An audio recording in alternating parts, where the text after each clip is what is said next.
Have you ever walked into a room and felt an invisible wall rise between you and others? As if without a word respect was already slipping through your fingers. It's a painful truth. But sometimes we are our own worst enemies. Our habits, small, unnoticed, and ingrained, can silently erode the way people see us. As the Stoics taught, character is destiny. Marcus Aurelius once said, "Waste no more time arguing about what a good man should be. Be one." Yet many of us unknowingly adopt behaviors that push others away, making them question our strength, reliability, or integrity. Today, on Stoic Lens, we're uncovering 6 subtle but destructive habits that can make people lose respect for you instantly. These sides duck to sides HRE reputation. They weaken your inner discipline and self-respect. But here's the good news. Awareness is the first step to mastery. By the end of this video, you'll not only recognize these toxic habits, but also learn how to replace them with stronger, more stoic principles. Are you ready to take control of the way the world sees you? Starting from within, let's begin. Gossiping. Waste no more time arguing about what a good man should be. Be one. Marcus Aurelius. Gossip may seem harmless, just casual talk, a way to connect, but in reality, it's a quiet assassin of respect. The moment you speak about someone behind their back, you send a signal not just about them, but about yourself. Those listening may laugh or nod, but deep down, a question forms. If they speak this way about others, what do they say about me? Gossip is dangerously easy. It masquerades as bonding, an innocent way to feel included. But true connection isn't built on breaking others down. It's built on trust and integrity. Seneca said, "It is a rough road that leads to the heights of greatness." Gossip is the easy road, but it leads to nowhere worth going. Think about it. Every time you discuss someone's flaws, you divert attention from your own growth. It's far simpler to dissect another's mistakes than to confront your own. But does it make you stronger, wiser, respected? No. It only reveals insecurity, not strength. The impact of gossip stretches further than you think. It damages not only the person being talked about, but also the one doing the talking. Over time, people stop confiding in you. Friendships become shallow, colleagues keep their distance, and you may wonder why certain relationships never deepen. The truth, they don't trust you, not because they dislike you, but because they fear that their words and struggles will become your next topic of conversation. And in today's world, where every word can be recorded, shared and magnified, gossip carries heavier consequences than ever. A careless remark can spread like wildfire, damaging not just personal relationships, but even careers. A single moment of indulgence can have lasting effects. So ask yourself, is it worth it? Is it worth trading your integrity for a fleeting moment of relevance? The Stoics would say no. Epictetus reminded us, we have 2 ears and 1 mouth, so that we can listen twice as much as we speak. There is strength in restraint. The next time gossip arises, challenge yourself. Instead of engaging, redirect the conversation. Say, I'd rather not talk about them when they're not here to speak for themselves, or simply steer the discussion towards something meaningful. People will notice. They may not say it aloud, but their respect for you will grow. The man who refuses to gossip is the man others trust, admire, and turn to, not for drama but for wisdom. And that kind of reputation is built not by words, but by action. So, the question is, who do you want to be? The person others respect for their integrity, or the one they avoid because they fear what you might say behind their back? The choice is yours, and it shapes your character more than you realize. Being passive-aggressive. Passive aggression is one of the most destructive habits, yet many people don't even realize they have it. It's the cold in fine when you're clearly upset, the sarcastic comment instead of an honest response, the silent treatment when you're hurt but unwilling to talk. At first, it might seem like a way to avoid direct confrontation, but in reality, it's one of the fastest ways to lose respect. Passive-aggressive behavior creates confusion, frustration, and emotional distance. People can sense when you're upset, but when you refuse to communicate openly, you leave them in the dark. Instead of fostering understanding, you create tension. Instead of solving problems, you let them fester. Epictetus wisely said, "It is not what happens to you, but how you react to it that matters." When you respond to difficulties with indirect hostility rather than clarity, you hurt not just others but yourself. Think about how many relationships, romantic, professional, or personal, have suffered because of unspoken resentment. How often have you expected someone to just know why you're upset?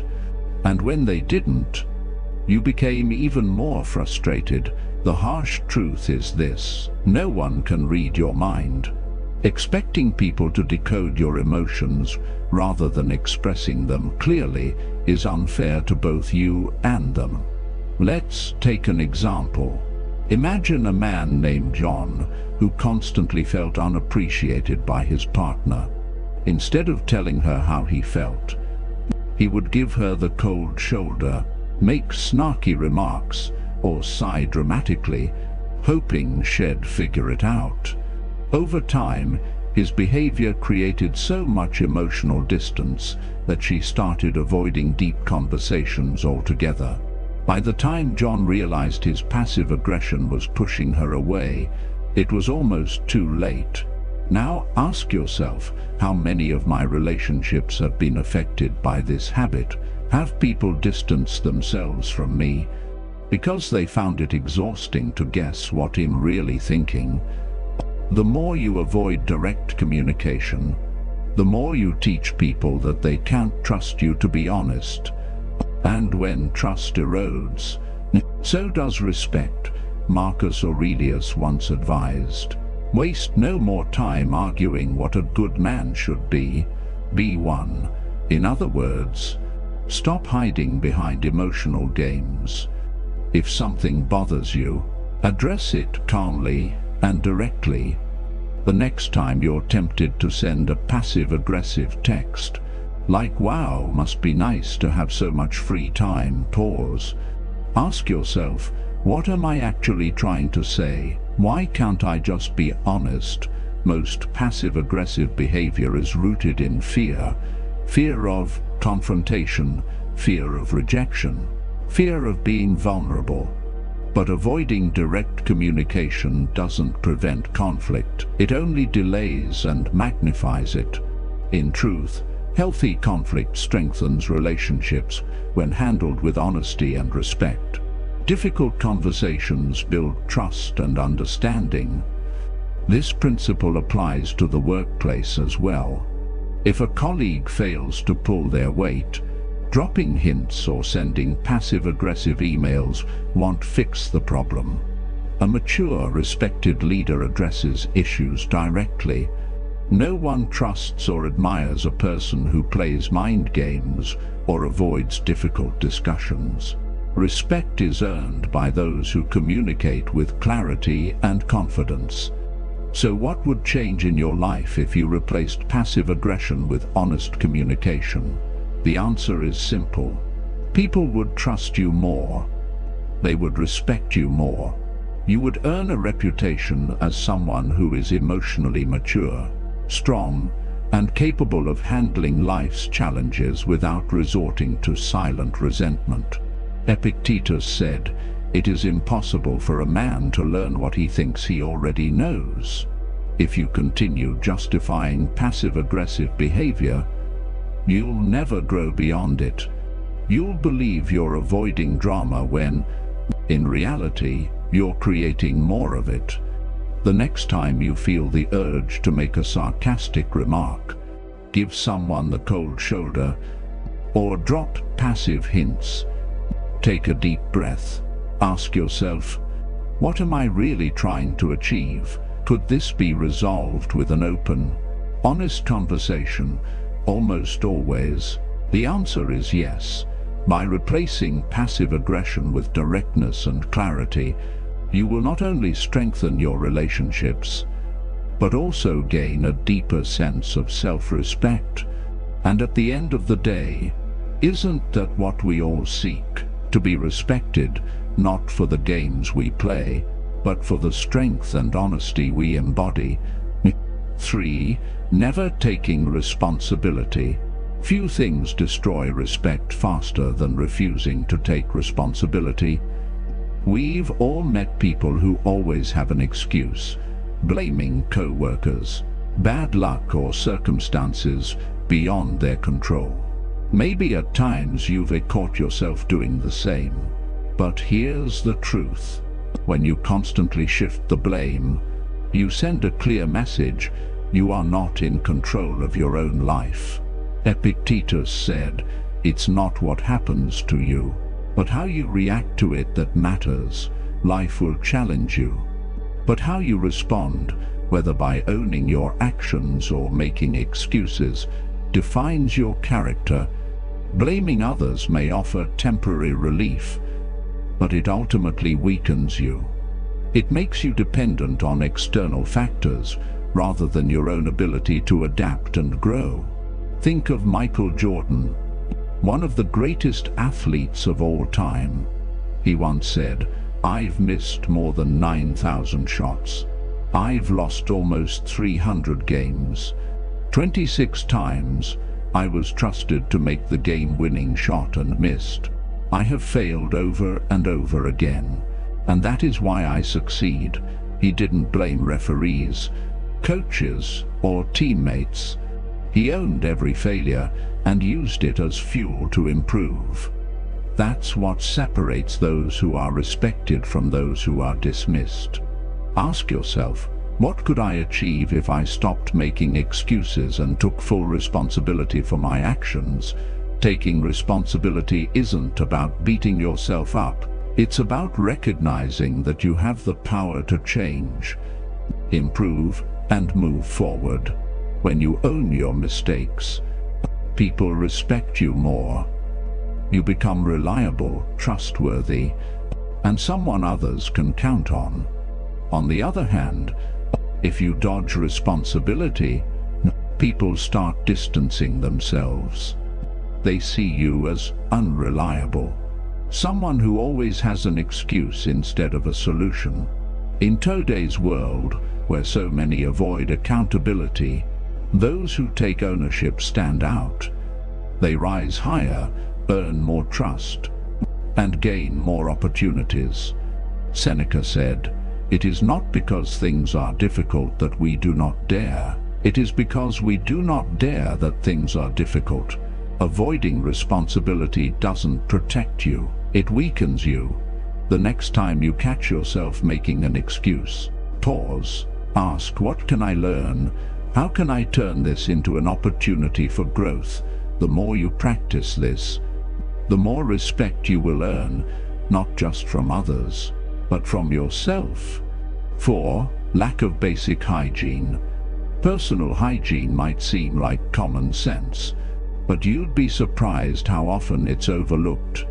And nothing makes people lose respect for you faster than poor hygiene. Whether it's unkempt hair, wrinkled clothes, or body odor that turns heads for the wrong reasons, Neglecting your appearance sends a silent but powerful message. I don't care about myself or about others. Marcus Aurelius once said, "The soul becomes dyed with the color of its thoughts." In many ways, how you present yourself physically is a reflection of your mindset. If you neglect basic hygiene, it suggests a deeper lack of discipline, an area of your life where you've let things slip. Stoicism teaches that self-respect is built through small daily habits, and hygiene is one of the simplest, but most telling indicators of self-discipline. First impressions matter more than ever. Before you even speak, people make judgments based on your appearance. If you walk into a meeting looking disheveled or smelling unpleasant, it doesn't matter how intelligent or capable you are. People will be too distracted to take you seriously. It's not vanity, it's human nature. We are wired to respect those who carry themselves with care and presence.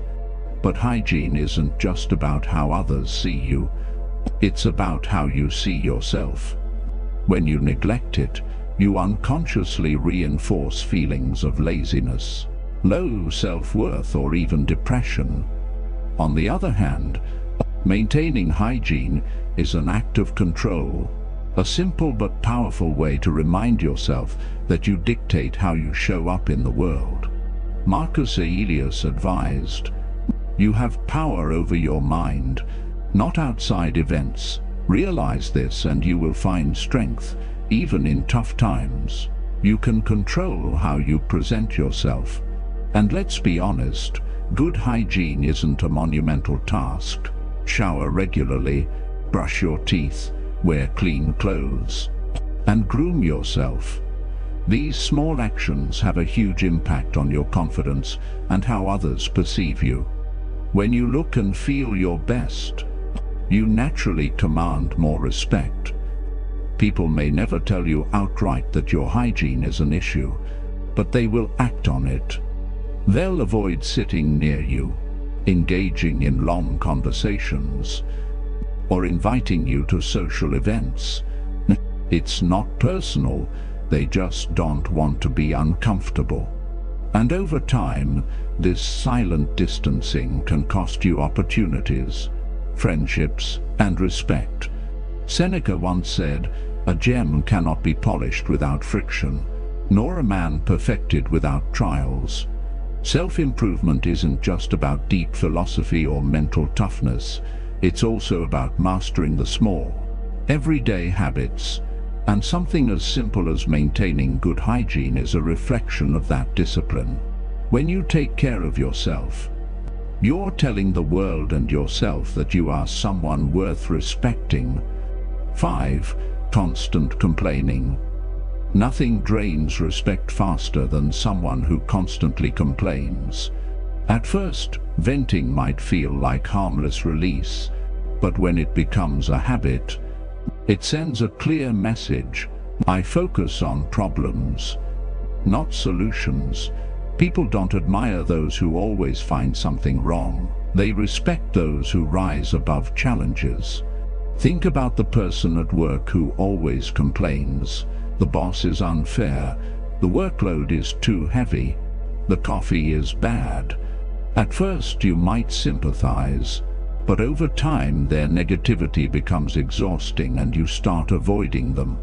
Why? Because negativity is contagious. If you surround yourself with complaints, you start seeing the world through the same pessimistic lens. Complaining doesn't just push others away, it poisons your own mindset.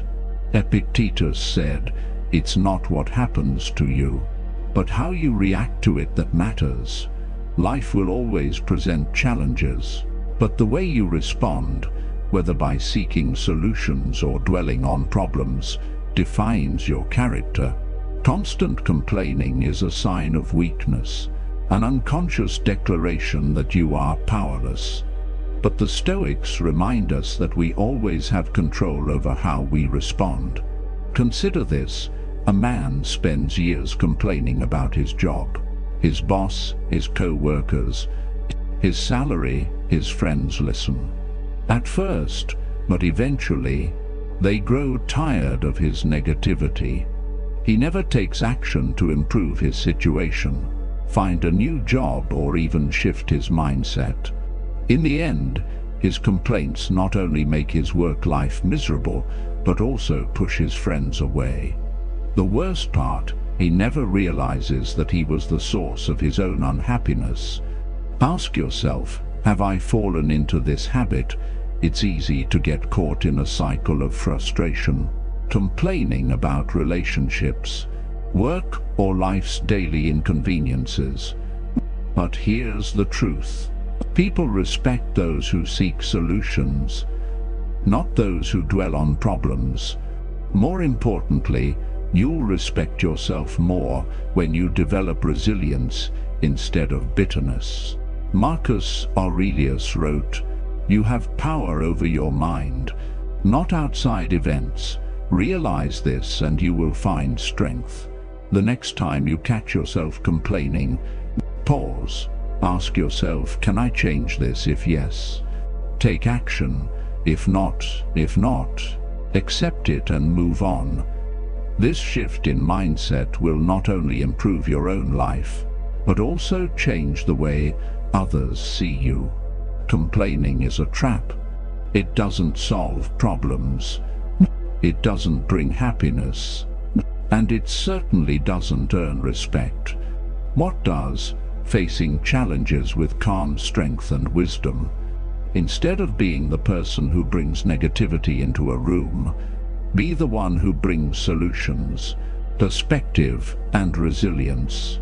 When you embody this mindset, not only will others admire you, you'll also feel more in control of your own life. And that is true power. 6. Being chronically late. It might seem like a small habit, but chronic lateness speaks volumes about who you are. When you're consistently late, whether for work, social events, or casual meetups, you send an unspoken message. My time is more valuable than yours. It may not be intentional, but that's how people perceive it, and over time, it erodes their respect for you. Seneca once said, "It is not that we have a short time to live, but that we waste a lot of it."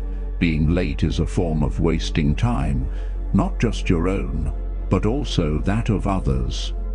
Even if you have a great excuse, habitual lateness signals that you're unreliable. People start adjusting their expectations, assuming you won't be on time, and that's not the kind of reputation you want. Think of how different it feels when someone always shows up on time. It shows they respect your time, their commitments, and themselves. Being punctual isn't just about courtesy, it's about discipline, and discipline is at the core of Stoic philosophy. Marcus Aurelius said, "Waste no more time arguing what a good man should be. Be one." Being on time is a simple yet powerful way to show integrity. Now, ask yourself, how often have you been late because you mismanaged your schedule? How many times has rushing out the door caused unnecessary stress? Chronic lateness doesn't just inconvenience others, it creates anxiety for you. Always being behind schedule puts you in a state of constant catch-up, making your entire day feel chaotic. Why put yourself through that? Why not take control of your time instead of letting it control you? There's a story about a CEO who was never late, not once. One day, at a high-level meeting, some attendees showed up late. The CEO simply stood up and said, "Time is the most valuable resource we have. If you can't respect that, you can't be part of this team." Then he walked out. The latecomers quickly realized how costly their lack of discipline had been. Punctuality is more than just a habit, it's a statement about your character. If you find yourself constantly running late, take a step back and ask why. Are you overcommitting, failing to plan, or underestimating travel time? Once you identify the root cause, you can fix it. Being on time isn't about setting your alarm earlier, it's about shifting your mindset. You may have heard the saying, early is on time is late, late is unacceptable. This perspective can transform the way you approach time. Instead of treating punctuality as a burden, see it as a sign of self-respect and discipline. People notice when you're reliable. They trust you more. They respect you more. And when you respect other people's time, they in turn respect yours. Epictetus wisely said, "Know first who you are, and then adorn yourself accordingly." If you see yourself as someone worthy of respect, you must act in a way that commands it. And few things command respect as effortlessly as showing up on time. Before we wrap up, I want to challenge you to take these lessons beyond just words. Apply them, whether it's taking full responsibility for your actions, cutting out gossip, or showing up on time with intention. Every small change shapes the person you become. Respect isn't demanded, it's earned through daily choices. Which habit will you tackle first? Share your thoughts in the comments. I'd love to hear your journey. And if this video gave you something to think about, don't forget to like and subscribe. Not just for more content, but as a commitment to your own growth. Remember, self-mastery is a lifelong pursuit, not a destination. Every step forward, no matter how small, brings you closer to the person you aspire to be. Stay strong, stay disciplined, and I'll see you in the next video, where we'll dive even deeper into the mindset that leads to true respect and resilience.